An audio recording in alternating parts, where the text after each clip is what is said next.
Assalamualaikum warahmatullahi wabarakatuh. Perkenalkan, nama saya Trulandari dari Universitas Islam Negeri Darussalam Palembang dari Fakultas Dakwah dan Komunikasi, Prodi Komunikasi dan Penyiaran Islam dengan NIM 230413102 dari kelas 2351C KPI. Di sini saya membuat video ini bertujuan untuk memenuhi syarat untuk ujian akhir semester. Pada video kali ini saya akan menganalisis komunikasi interpersonal pada podcast Raditya Dika yang berjudul Yang Capek Jadi Dewasa.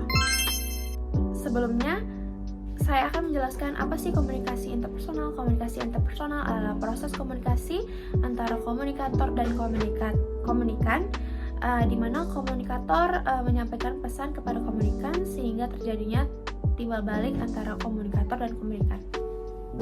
Baiklah, langsung saja kita akan menganalisis podcast dari Raditya Dika. Hari ini gue ngobrol bersama Nago Tejena, seorang psikolog dan juga penulis buku. Kita akan ngobrolin soal menjadi dewasa. Let's go. Halo, apa kabar? Baik, Bang Radit. Sebelumnya maaf ya, gue tadi telat gara-gara sekolah anak gue di sini. Oke. Besok ada Father's Day, tapi Father's Day ala orang Australia. Jadi hari ayahnya Australia. Bedanya apa? Bedanya itu bapak-bapak Australia. Di awal podcast, Raditya Dika membuka diri terhadap Nago Tejena dengan memulai obrolan-obrolan yang santai, yang random, agar menarik Nago Tejena dengan dalam kenyamanan.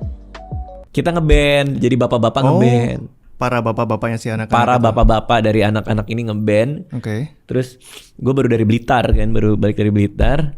Langsung ke sana jam 3 kita latihan, jam 3:30 gue udah mau cabut, tapi ada pemain kahon kita orang Filipina. Oh. Nanti dulu. Di cuplikan video ini juga terdapat afeksi, yaitu keinginan memberi dan mendapatkan kasih sayang. Kita hari ini ngobrolin soal psikologi ya. Ini ada hubungannya sama bukunya juga, Aku Yang Sudah Lama Hilang. Iya. Ini katanya Gilang tadi, ini buku menjadi dewasa, betul? Betul. Udah baca berarti? Di sini Raditya Dika menganalisis secara sosiologi yang berusaha untuk mencari tahu tentang komunikannya dengan membaca buku yang komunikannya terbitkan. Itu berarti kan masalahnya manifestasinya ke apa? Ketidakbahagiaan kah? Kecemasan kah? Apa? Intinya tidak menjadi otentik. Tidak menjadi otentik yang termanifestasi dengan? Tidak menjadi otentik sehingga akhirnya muncul perasaan kosong dalam hidupnya. Perasaan tidak puas. Merasa rutinitasnya tidak bermakna. Dan kalau di buku itu gue bilang kayak kita tuh ngejalanin rutinitas kayak zombie gitu loh. Hidup tapi nggak hidup gitu. Hanya sekedar mengikuti hidup, tapi nggak ada maknanya buat diri kita. Berarti artinya indikasinya adalah kalau kalian di rumah ngerasa kosong, ngerasa kayak hidup gue gini-gini doang. Ya.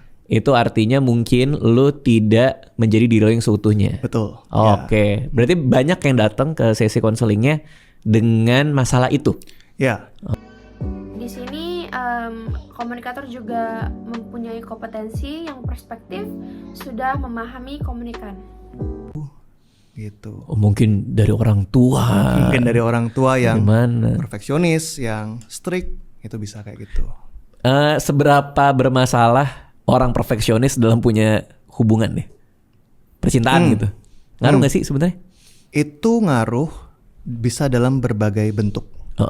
Di sini Raditya Dika, yaitu komunikator, selalu memberi afeksi terhadap komunikannya dan timbulnya inklusif, yaitu saling menjadi bagian.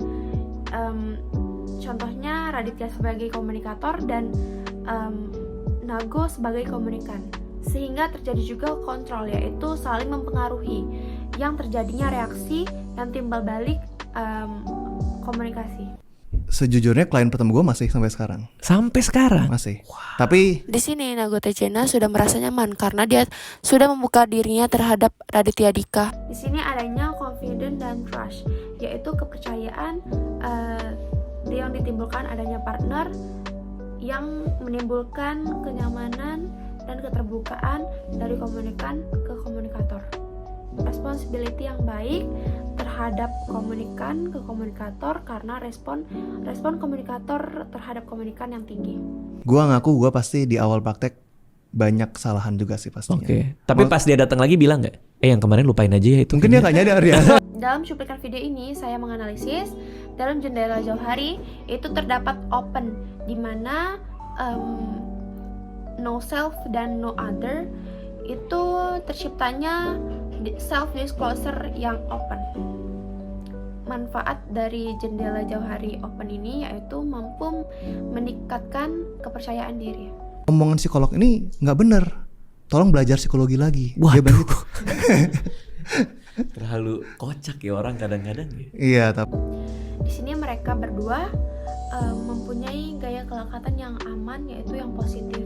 karena kita berusaha untuk memenuhi suatu peran. Ya. Anggaplah peran yang paling sering muncul adalah kita sebagai anak ingin menjadi anak yang baik.